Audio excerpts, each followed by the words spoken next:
नमस्कार, आप देख रहे हैं N24 न्यूज गुजरात।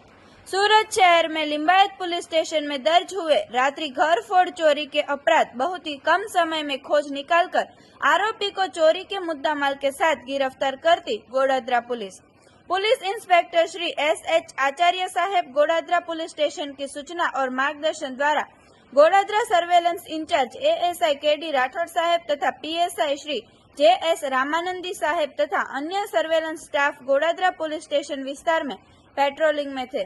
उस दौरान हेड कांस्टेबल हरविजय सिंह, अनिरुद्ध सिंह तथा पुलिस कांस्टेबल हरेश भाई नरसिंह भाई को मिली बातमी के आधार पर आरोपी अशरफ अली हसन नमिया आलम दूसरे अंसर अली हसन नमिया आलम को लिंबायत पुलिस स्टेशन में रात्रि घरफोड़ चोरी में गए हुए कुल 6 मोबाइल कीमत ₹39,000 के साथ जब्त करके कानूनी कार्रवाई करके प्रशंसनीय कामगिरी की गई है। देख रहे हैं N24 न्यूज गुजरात, सिर्फ हम तक ही नहीं सब तक।